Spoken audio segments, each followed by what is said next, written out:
ये है मेरी दुनिया, या मेरे अलावा कोई नहीं आता।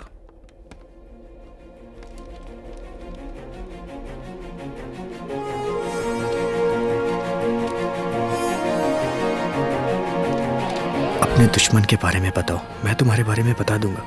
ये क्या है? ऐसा तो हम अपने दोस्तों के बारे में कहते हैं। यस, तुम्हारे दोस्त कौन है पता हो तो तुम्हारा कैरेक्टर पता चलता है। तुम्हारे दुश्मन कौन हो पता हो तो तुम्हारी कैपेसिटी पता चलती है। 4 दिन पहले ये हमारा दुश्मन था जिसने रामास्वामी को मारा। वो न्याय के लिए लड़ने वाले एक समाज सेवक थे। सिर्फ एक चेन के लिए उन्हें इस तरह से मारा जा सकता है, इस बात पे मुझे शक हुआ। इसलिए मैं उन्हें पकड़ने के लिए बेचैन था। वहां मुझे कुछ इन्फॉर्मेशन मिली। ये देखो, इरफान अली का उसमें इन्वॉल्वमेंट है।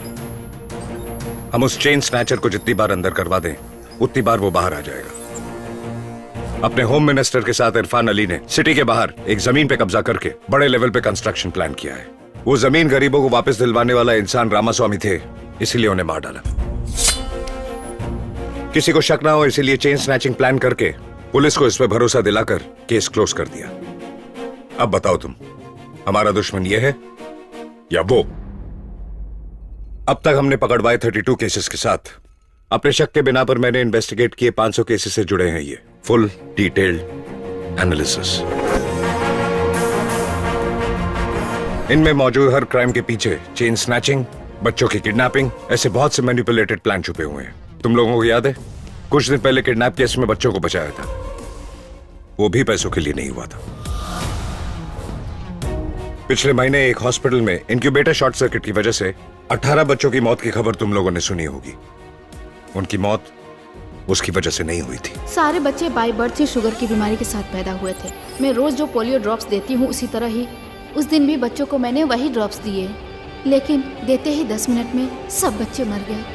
घबराकर जब मैनेजमेंट को ये बात बताने गई तो उन्होंने मुझे धमका दिया, अगर ये बात बाहर आई तो हॉस्पिटल का नाम खराब होगा, इसलिए मेरा मुंह बंद करवाया था।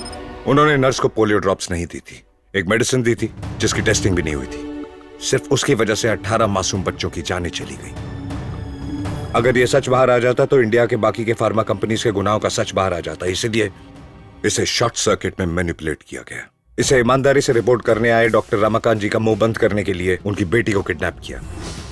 सिर्फ उनकी बेटी को किडनैप करने से शक हो सकता था, इसलिए साथ में 3 और बच्चियों को किडनैप किया। इस सारी मेडिकल माफिया को चलाने वाला धीरज चंद्रा है। ऐसे हर एक छोटे इमोशनल क्राइम के पीछे एक बड़ा ऑर्गेनाइज क्राइम हो रहा है। तुम्हें लगता है हर एक क्राइम के पीछे एक बड़ा ऑर्गेनाइज क्राइम होगा? ये बात कैसे कह सकते हो? ठीक वैसे ही वो लोग हर बड़े क्राइम के पीछे एक छोटा क्राइम दिखाकर हम लोगों को धोखा दे रहे हैं, ये मैं कह रहा हूं।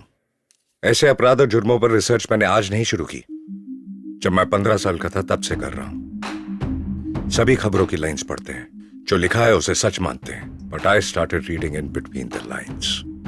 एक दिन जब मैं न्यूज़पेपर पढ़ रहा था तो समझ में आया कि दूसरे पेज और छठे पेज में कुछ तो लिंक है। दूसरे पेज पर लॉरी स्ट्राइकर का अनाउंसमेंट आता है और छठे पेज पर एक्सीडेंट बढ़ने की खबर आती है। एक पेज पर पार्टी को कोई फंड देता है और दूसरे पेज पर उसके कोई करीबी इंसान को जेल से छूटने की खबर। एक पेज पर सोने के दाम बढ़ने की खबर होती है तो दूसरे पेज में अक्षय तृतीया के 2 दिन एक्सटेंड होने की खबर आती है।